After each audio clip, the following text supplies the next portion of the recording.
Okay, Wisconsin has long been considered like a state just to ignore. There's nothing going on there, nothing to see. In fact, I saw on the internet a person identifying states, not by their name, but by how attitudes are shaped towards them. I don't know, like the Utah's a Mormon state type of thing. Well, they had on Wisconsin, nothing to see here. That's strange, but it really does reflect the attitude that a lot of people outside of Wisconsin have towards the state. And because of that, it almost seems to be a harbinger for foreign activities that go unnoticed in a lot of ways. I have two conspiracy theories that I've developed that I've seen and suspect to be have contributed to national problems that developed in Wisconsin. Now, one, and then we're talking like two. We're talking about a decade apart between these events. All right, the first one was in 2001 in the summer, before 9/11 happened in September.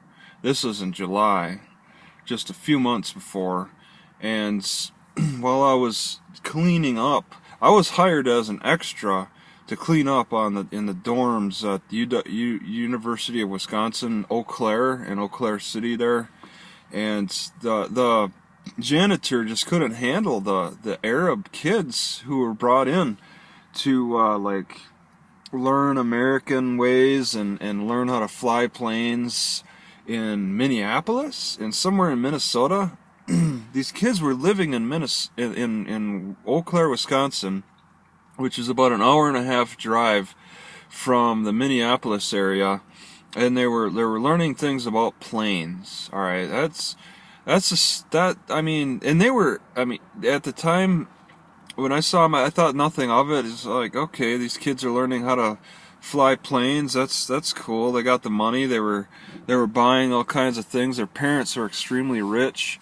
They came from just that Arab area.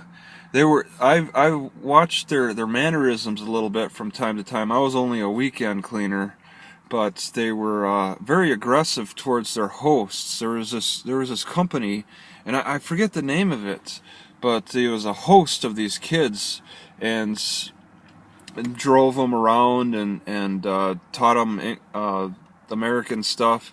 These kids just never acted like they respected these people.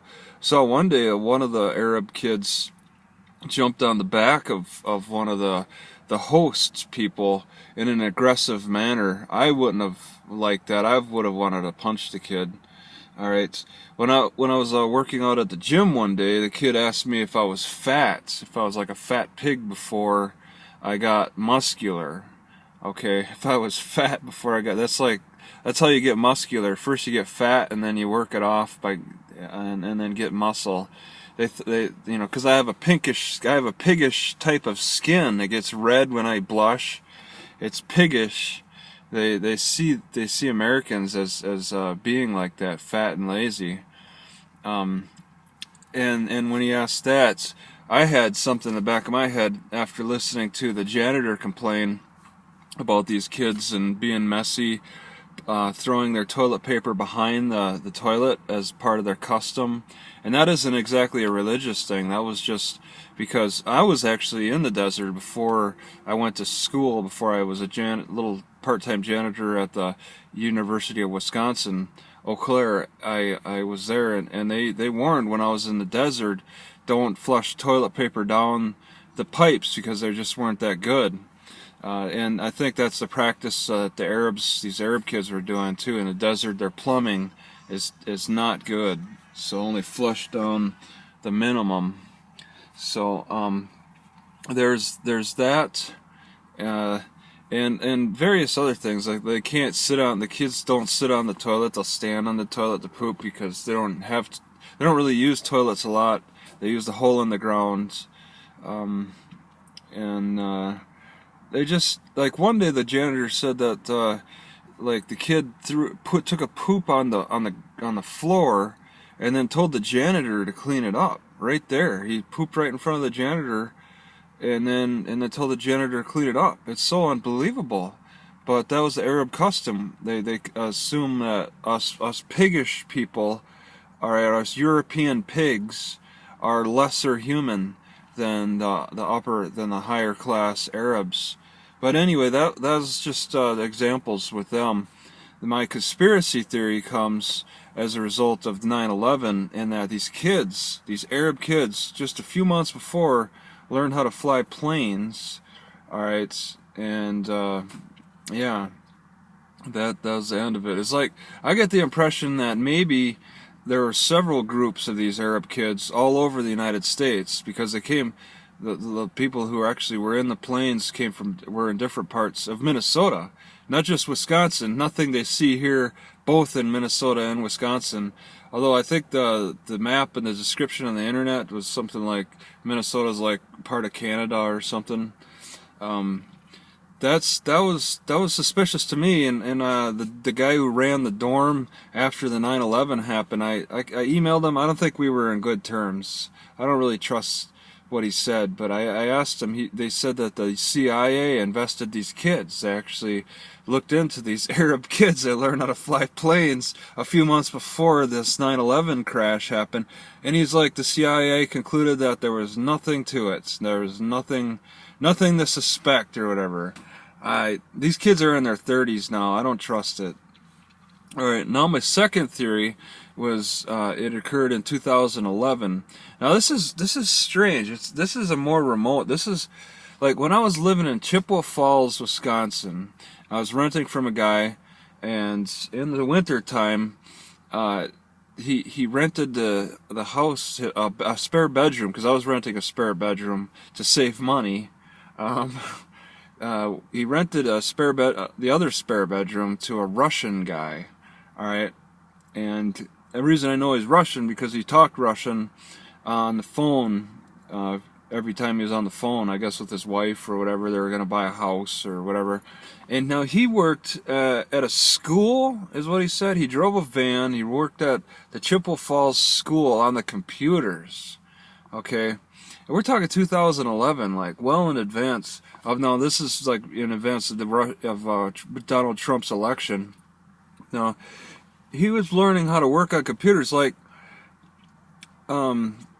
he was really good at computers, okay, and he was Russian, working on the school computers. And he was renting too. He was renting, and somebody, he didn't have to sign anything. He was just renting a spare bedroom. Like, that's very obscure when you rent spare bedrooms. When the owner lives in the house too, you can make it really obscure, just only cash, so they can't trace your history.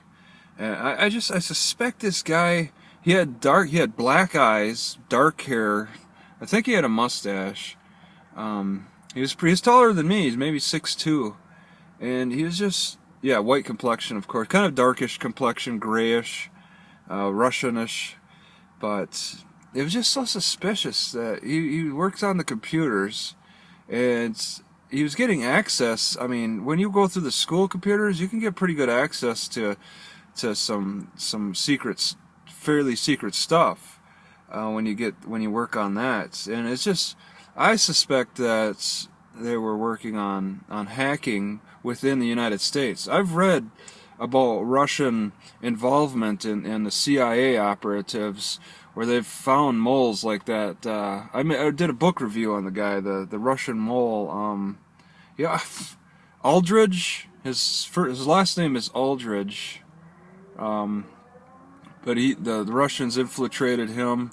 He was, taking payments from them to give them information. But that was in the 80s. Today's espionage is a lot different, and yeah. Well, there are some things that are going to be the same, of course. They'll probably still hide lumps of cash or prizes in a designated spots. You can't have everything go through the internet, because internet is also traceable as well. But I suspect this guy was doing some hacking. That's just my conspiracy theory. But yeah, those are my two conspiracy theories.